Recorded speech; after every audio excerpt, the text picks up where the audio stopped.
Assalamualaikum warahmatullahi wabarakatuh. Selamat siang, sore, serta malam semuanya. Balik lagi di video kali ini, saya Aldi Satria dari kelas 123 Pak, Teknik Informatika Universitas Pelita Bangsa dalam mata kuliah pengembangan sistem informasi dan aplikasi IoT. Mau bahas satu topik yang krusial dari matkul IoT ini, yaitu tentang keamanan dalam IoT. Bayangin kalau kita udah buat sistem IoT yang keren, tapi tiba-tiba datanya bocor, atau ibaratnya alatnya dihack orang. Serem kan? Makanya, let's talk about security.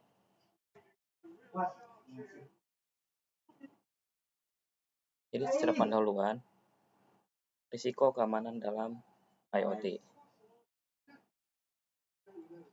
Secara digital, device IoT itu rawan sekali dengan yang namanya serangan malware atau pencurian data pribadi dan serangan DDoS atau distribusi denial of service yang bikin server kita down. Nah, perangkat IoT sangat rentan terhadap berbagai risiko keamanan digital yang membahayakan data dan privasi pengguna.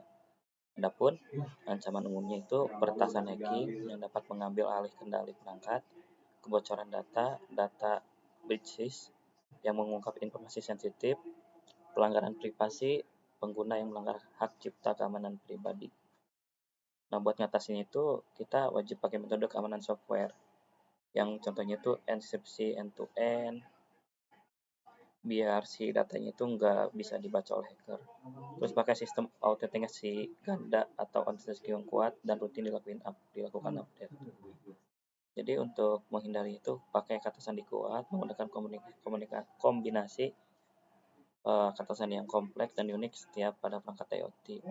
Juga pembaruan berkala atau install pembaruan lunak secara rutin untuk menutup celah keamanan. Jadi diadain monitoring. Adapun 3 ancaman keamanan yang paling umum pada IoT yang sudah tadi kita sebutin, di sini kita akan memahami lebih lagi yang mengancam sistem IoT akan membantu dalam merancang strategi perlindungan yang tepat.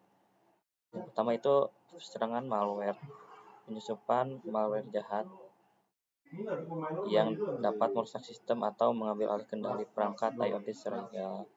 Ada juga pencurian data pribadi, mengambil data sensitif dari sensor atau terekam di cloud tanpa izin, dan juga membahayakan privasi dan keamanan pengguna.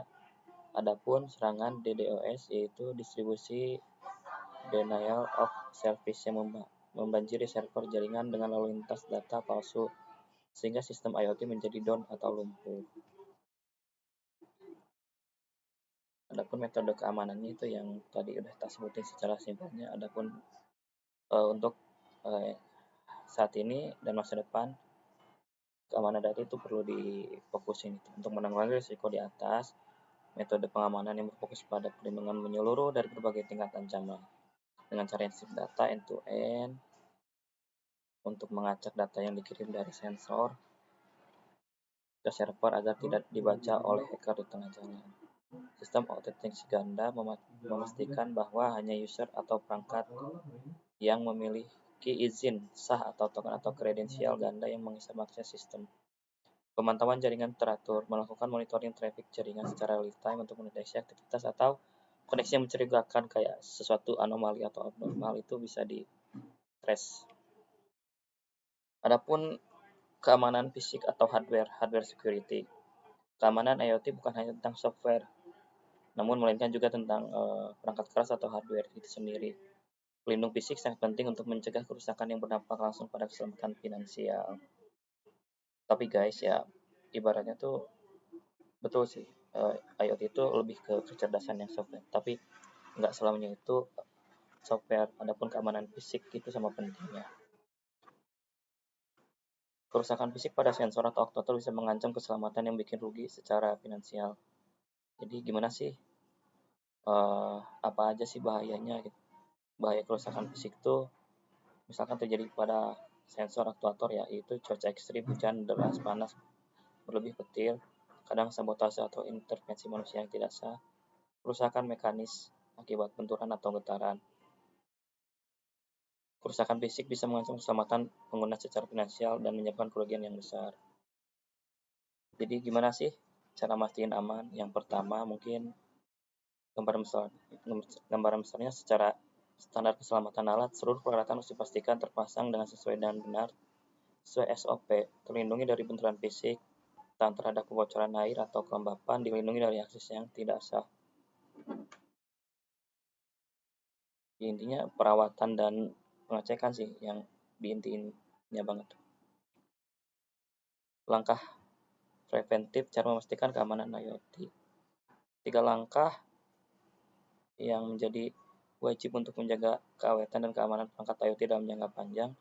Yang pertama, instalasi sesuai standar. Pastikan seluruh instalasi sensor dan aktuator dilakukan sesuai dengan petunjuk standar pabrik dan panduan penggunaan yang diberikan oleh produsen. 2.